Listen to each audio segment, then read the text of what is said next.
Hitech సిటీలో పెద్ద పెద్ద ఐటీ భవంతుల మధ్య చెత్త కొండలు హైదరాబాద్ నగరానికే పెద్ద సమస్యగా తెచ్చిపెట్టాయి. ఒకటి రెండు కాదు, ఏకంగా 15 లక్షల మెట్రిక్ టన్నుల వ్యర్థాలు కొండల్లా పేరుకుపోయాయి. భవన నిర్మాణ వ్యర్థాలకు తోడు ప్రజలు పడేసే ఇతర పదార్థాలతో ఐకియా భవనం నుంచి డెలాయిట్ సాఫ్ట్వేర్ కంపెనీ వరకు డెబ్రిస్ కంపు కొడుతోంది. ఇక ఈ చెత్తనంతా ఇక్కడి నుంచి తరలించాలి అంటే ఏకంగా 90 కోట్ల రూపాయలు ఖర్చవుతుందని అధికారులు చెబుతున్నారు. ఉన్న ప్రదేశంలోనే డిస్పోజ్ చేయాలంటూ భారీగా ఎయిర్ పొల్యూషన్ అయ్యే అవకాశం ఉంది. ఇక గాలి దుమారం వచ్చినప్పుడల్లా ఈ చెత్తా చెదారం చుట్టుపక్కల ప్రాంతాలకు విస్తరిస్తోంది. అంతర్జాతీయ ప్రతినిధులు సందర్శించే ఐటీ కారిడార్లో చెత్త కొండలకు సంబంధించి మరింత సమాచారం మా ప్రతినిధి సాయి కిరణ్ అందిస్తారు. అటు దేశంలోనే సాఫ్ట్వేర్ సంస్థలకు పేరుగన నగరంగా పేరొందింది హైదరాబాద్. అయితే హైదరాబాద్లో ముఖ్యంగా ప్రపంచ దిగ్గజ ఐటీ కంపెనీలని కొలువైనటువంటి గచ్చిబౌలిలో పరిస్థితి కనుక చూస్తే ఆ విధంగా లేదు.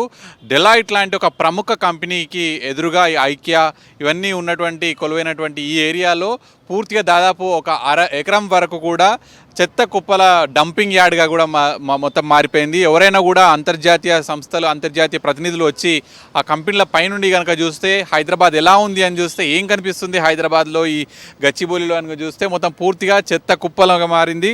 దాదాపు మైండ్ స్పేస్ చౌరస్తా నుంచి డెలాయిట్ వరకు 1/2 కిలోమీటర్ మేర 15 లక్షల టన్నుల చెత్త డెబ్రీస్ అంటే ఇక్కడ భవన నిర్మాణాలు అనేవి చేశారు. ఆ నిర్మాణానికి సంబంధించిన వ్యర్థాలతో పాటు పూర్తిగా చెత్త డంపింగ్ యార్డ్గా మారిపోయింది. మన ప్రజల సివిక్ సెన్స్ను కూడా ఆలోచిస్తే ఇక్కడ ఒక చెత్త కవర్ మొదలైతే పూర్తిగా భారీ కొండగా తయారైపోయింది. ఒక్క చెత్త కవర్ వేస్తే అక్కడ వేయొద్దు అనేటువంటి ఆలోచన లేదు, కానీ అక్కడ వేశారు అని చెప్పి మిగతా వాళ్ళంతా కూడా అక్కడే వేస్తూ దాదాపు ఒక పెద్ద 2 గుట్టలుగా తయారయ్యి అటు ఐకియా కంపెనీ పక్కన అలాగే డెలాయిట్ ఎదురుగా కూడా 1/2 కిలోమీటర్ పైన 15 లక్షల టన్నుల చెత్త పేరుకుపోయింది. సో దీనిపైన ఇటీవల సైబరాబాద్ మున్సిపల్ నగరపాలక కమిషనర్ సృజన ఐఏఎస్ కూడా ఒక సమీక్ష నిర్వహించారు. ఈ మొత్తం చెత్తలను వీటిని తొలగించాలంటే దాదాపు 100 కోట్లు ఖర్చు అవ్వాల్సి వస్తుంది అనేటువంటి ఒక అంచనాకు వచ్చారు.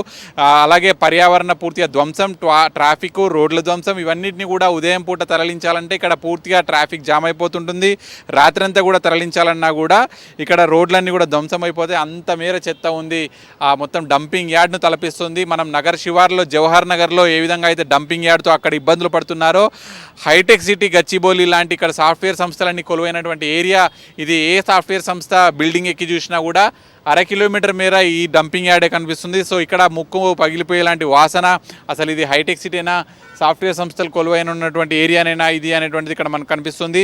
సో దీన్ని ఇక్కడ ఏదైనా లోతట్టు ప్రాంతం ఎంపిక చేసి అక్కడనే నింపేయాలని నిర్ణయం తీసుకోవాలన్నా కూడా పర్యావరణ అనుమతులు అవసరం.